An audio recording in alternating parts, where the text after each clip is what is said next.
Hello, I'm Fien Minnens. I'm a researcher of Ghent University and I work at the Department of Agricultural Economics where I do research on consumer behavior regarding food. And I will shortly, really in 5 minutes, present you the results of a study we did, again, about seafood and about consumers' acceptance of an online tool for health risk-benefit communication about consumers' seafood consumption. This study was conducted within the project EC Safe Seafood that ended at the beginning of this year and where a lot of European partners were involved. And within that project, the different institutions worked together to create an online tool which was called Fish Choice.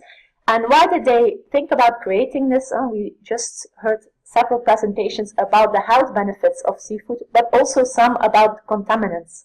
And as we all know, the health benefits are very good, and in a lot of European countries, there's still the population still doesn't reach even the recommended amount of seafood consumption. But on the other hand, there is a potential source of contaminants such as PCBs and mercury, and we have to be cautious for some vulnerable groups such as pregnant women, nursing women, children, and also for the consumption of certain species. What is now the issue? There's a dilemma because several studies have shown that if we communicate about these risks, even if we talk about vulnerable groups, the general population will consume less. Even non-targeted, non-vulnerable groups, they will consume less, and it doesn't matter if you're talking about a certain species, they will just, of every kind of fish or seafood, they will just start consuming less. That's why a lot of advisories stick to, okay, eat 2 portions a week and diversify, but they're not clear yet on how will we communicate about risks occurring. And so within the project, the idea came to look for an online tool where we can really give people personalized, targeted information. And here I show a little in a fast way what that tool looks like. And the people get, it's online, fishchoice.eu. I invite you all to try it. You get a choice from 21 seafood species, where you can say your weekly portions. You can vary between different weeks that what you would eat in your diets, and you choose also your profile. And then after you click the calculator button, you get what you see here on the right, which is a list of different contaminants. It's now a list of 23 contaminants, and as well a tab with a list of nutrients, and a green or a red fish if you are in a healthy range or an unhealthy range. Now, as I said, for most people, this will always be all green, but in this case you see a little red fish. That's because I indicated that I would eat 1 kilogram of tuna this week. And the program tells me maybe try eating mackerel instead of tuna. So it also gives a little bit of advice. So what we did, just for your information, if you want more background on how the tool works and how it was developed, you can read everything in this publication in Food and Chemical Toxicology of this year. But what we did is we checked how would people react to this kind of tool. And so we let almost 700 European consumers test the tool, people from 5 different countries, and people that eat seafood at least 2 times a month. And we let them test it, use it, try it out a bit, and afterwards we asked them their first impression, and we also asked them some general questions about what how they feel about it. And overall, we found they were very positive.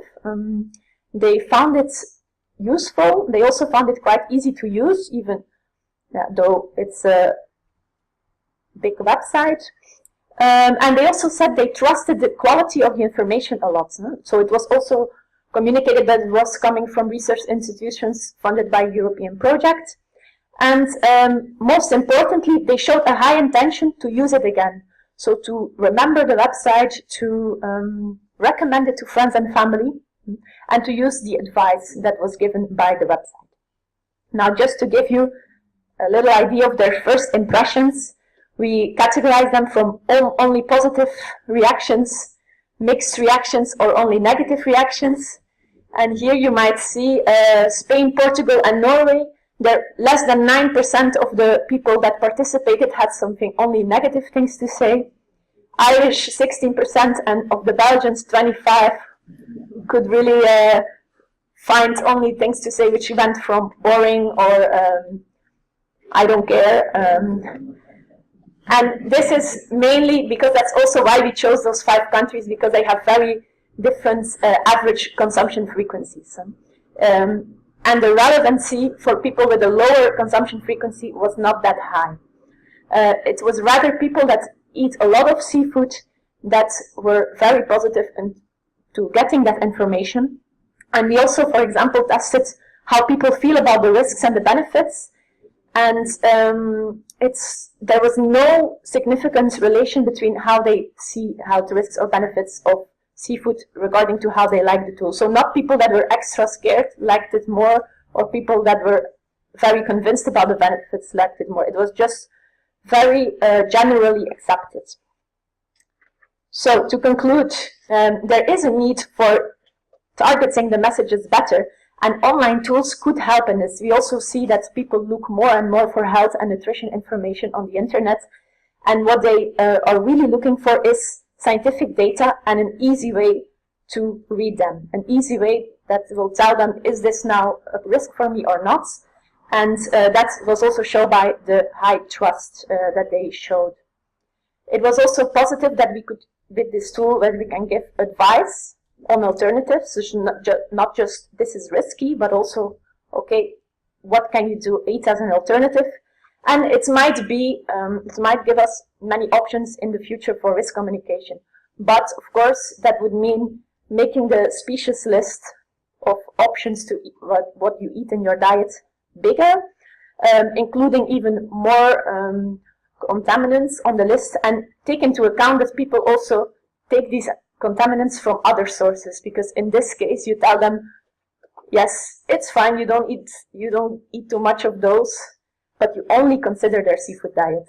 So that will be in the future also with a new seafood project, an H2020 project that will start next year called Seafood Tomorrow.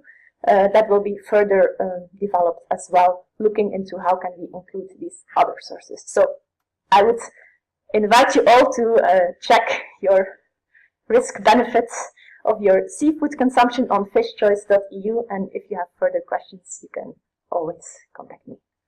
Thank you.